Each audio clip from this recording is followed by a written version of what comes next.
This is the Makita 40 volt KS003G. And this is the Makita 40 volt KS004G. And they're both made in Japan, and when you take the dust shroud off, they both look like this. So what are they exactly? Well, they are a pair of dustless circular saws. And while they may only have a 125mm or 5-inch blade on them, they have an impressively high RPM. 2 speeds this, 5,000 RPM. That's the low speed. The high speed, 7,500 RPM. That's the highest RPM circular saw that I've got. In fact, it may be the highest one I've ever seen.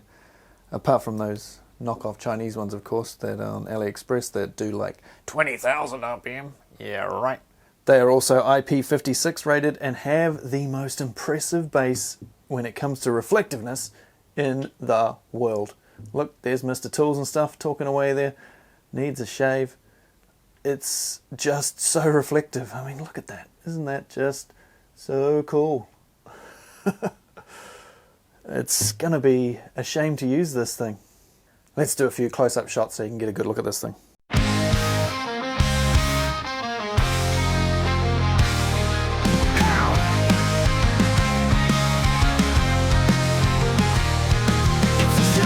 Makita saw with a tiny Makita blade.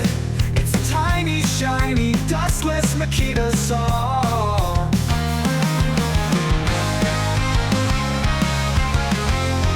If at any point you want one of these, check out the links down below in the description. I'll put some affiliate links.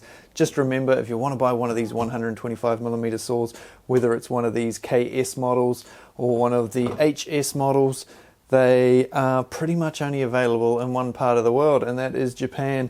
You can't even buy 125mm blades in this country. So if you're buying one from Japan from any of the links, grab some blades while you're there as well. Then you can get them all shipped together, save on the shipping. Now, if you're wondering what this one is, this is the first 125mm saw that Makita put out on the XGT line, and it is blade right, as you can see, whereas this is blade left. And for all of you who say that this should be blade left as well, no it shouldn't. You're missing the main point of this saw. It's no good if it's blade left and you're right-handed. So if you want to know about that particular saw, check out this video up here. It's a very cool saw with a very cool feature. But let's check out the features of this one.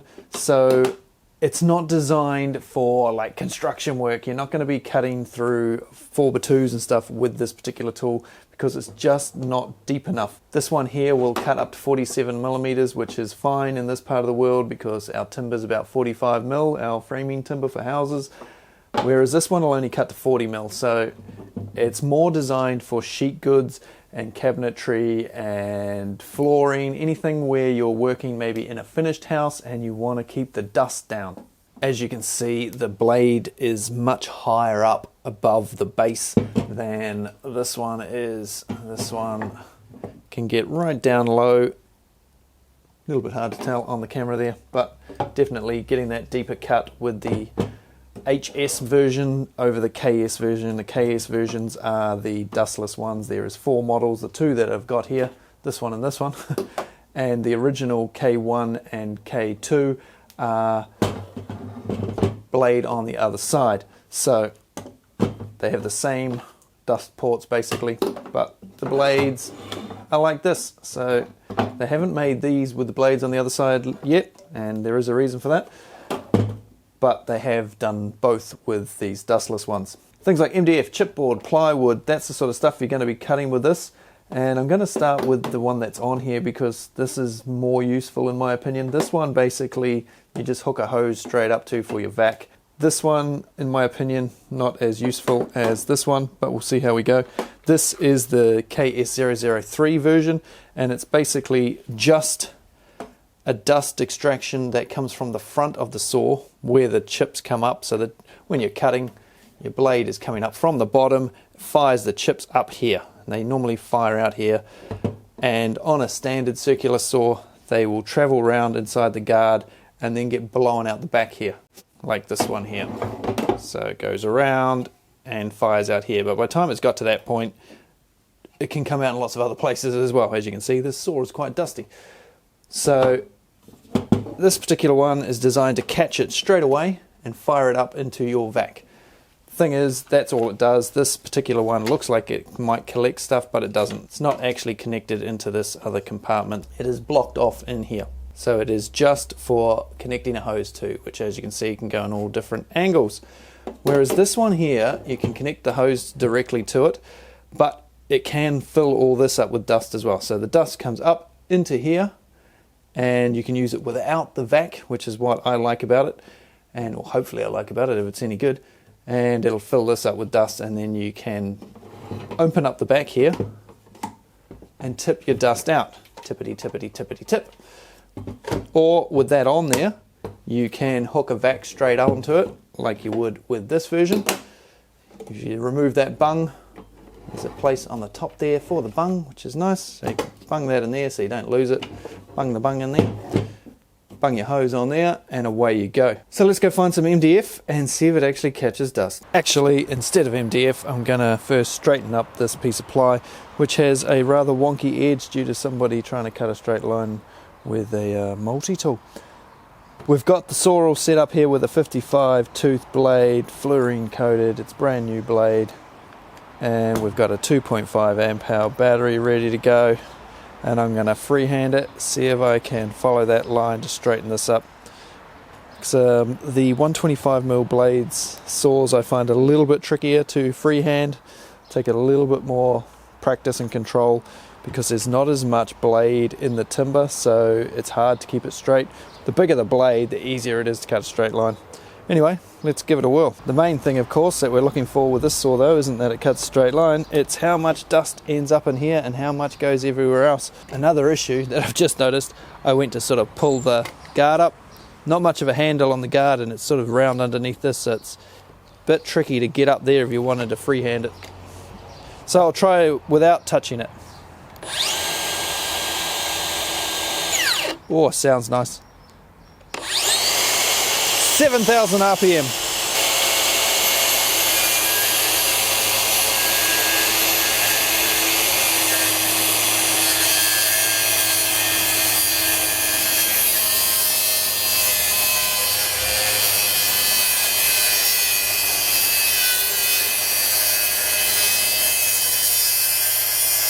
Not much dust.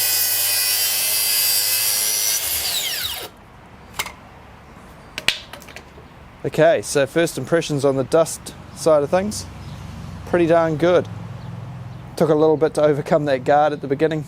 Makita guards aren't the greatest things in the world, so it catches a bit when you start, but once it got going, it was nice and smooth, and I couldn't see too much dust floating around. There was a little bit, but pretty good.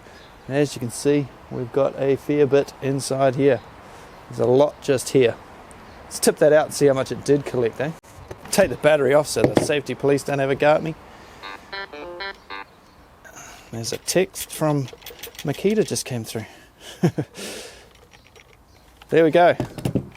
That has caught a lot of dust for that small cut. I mean, the cut is only about 800 long, and it has caught the majority of that dust, that's for sure. Oh, it's a super smooth cut with that nice 55 tooth blade and that high speed. Yep. Happy so far. How straight is it? What do you reckon? How straight's that? Not too bad for my first cut with a saw. What do you reckon?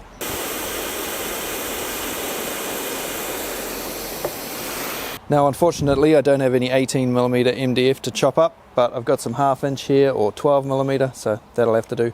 I've brought the blade up so it's not protruding out the bottom full depth like it was in the last cut, and I'm liking this. This is the locking mechanism for your rip guide. Much easier than one of those knobs, and because it's securely held in place, like it's not going to vibrate off, because there's nothing worse than going to do a cut and you realize you've lost your little knob, and you know, trying to find a little knob when you need one can be tricky. As well as the small standard rip guide like this, you can get a long one which attaches front and back with an extra piece that goes on the back, same as the other 125mm saw you saw earlier in the video. Anyway, let's see how she goes. No vac again, we're just going to catch the dust in the top here. Right, I'm going to try this one on the slow speed, which remember is still 5,000 RPM. Let's go.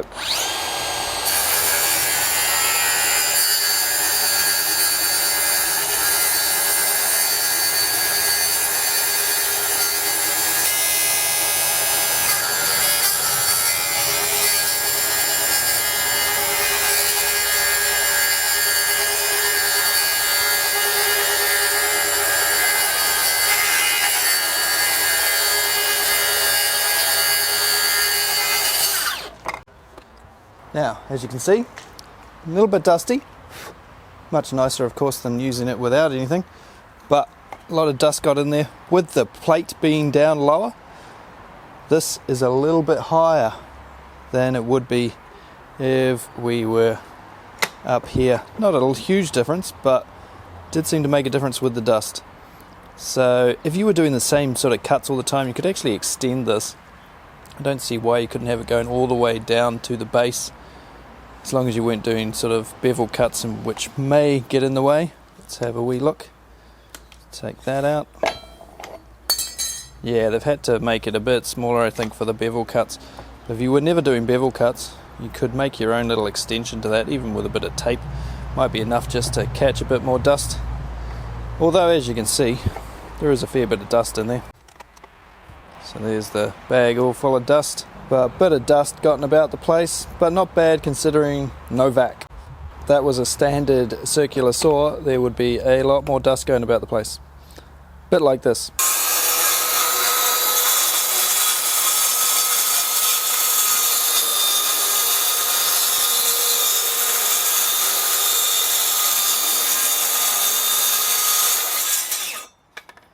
That was a lot of dust going everywhere. Not that much went on the tool, but it was shooting out the side a lot. So with that second cut, all the dust went in the air, whereas with that first cut, there's that much dust that didn't end up in the air and in the environment and in your lungs. Which is definitely significant. Look at that. That is quite a pile. Okay, so I've got the 03 dust collection box dust extractor thingy on there now, and we are hooked up to the 40 volt vac via AWS, and so when I pull the trigger, this is going to start up the vac and hopefully it's going to suck away most of our dust. I'm going to go top speed, full depth again. Let's go.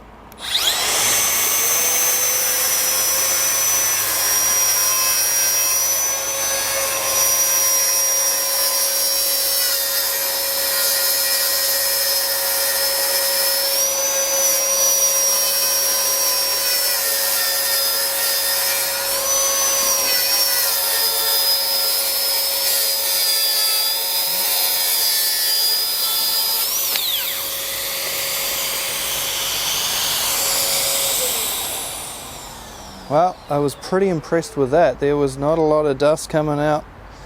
There is a few specks, you could say, on the top.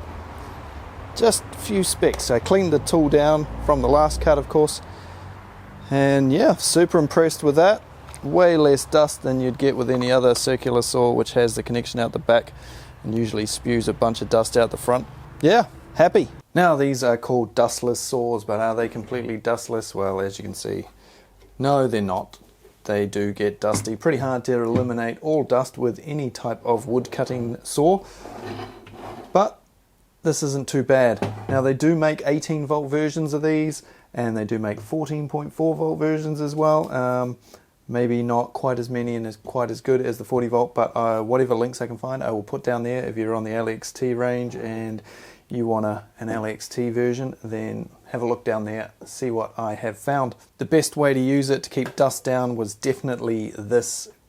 This would be the one that would come with the KS003G, and it only hooks up to the vac, as I said earlier, but it has a big dust port as opposed to this one, and it turns in any angle you want, as opposed to the one that comes with the KS004G, which is fixed and goes straight out the back, the top.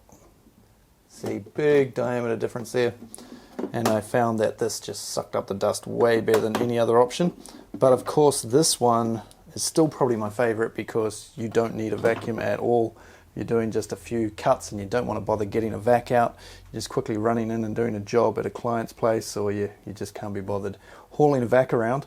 Then that's great to do just a few small cuts and keep your site relatively clean. You can then either tip it out or suck it out with the vac.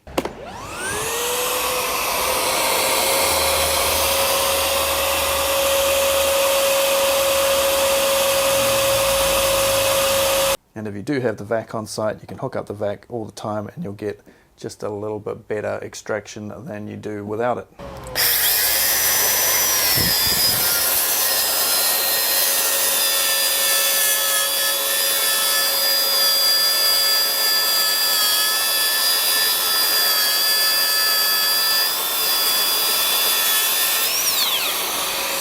So it's a nice little tool, and I didn't think I was going to keep it. I thought I'm probably never going to use this thing. Maybe I'll just make a video and then get rid of the saw.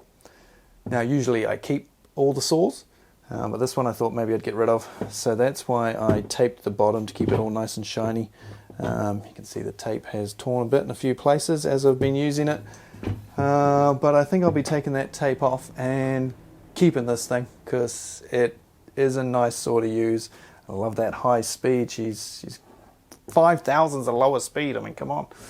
With this one, the lowest speed is 4,500 and the highest is 6,000. And this one just has the one speed setting, although it does change under load. But the speed setting, top speed, 5,250 RPM. This is, of course, a 165mm saw. If you want to see the review of this nice little saw, then take a look up there. And if you want to see it up against this, the new Milwaukee 165mm or 6.5-inch circular saw, then check out my video that will be 24 hours from now. That's right, I haven't put out too many videos in the last couple of months, so I've got to do a bit of a catch up and pump a few out, eh? So that'll be up against this in a video that will eventually be up on this top corner, but it ain't there yet because it hasn't been released yet, and maybe I'll stick it down in the description, but once again, it won't be there for 24 hours. And if you want to see that, it's up there. If you want to see that, it's up there. Or if you want to see any of these other Makita circular saws, and look, even a metal cutting one, then check out the links down in the description. I'll put links to all the reviews I've done of these. And happy Thanksgiving if that applies to you. And I'll see you all tomorrow, same time for another one. Make sure you subscribe so you don't miss out. And I'll see you all then. Cheers, guys.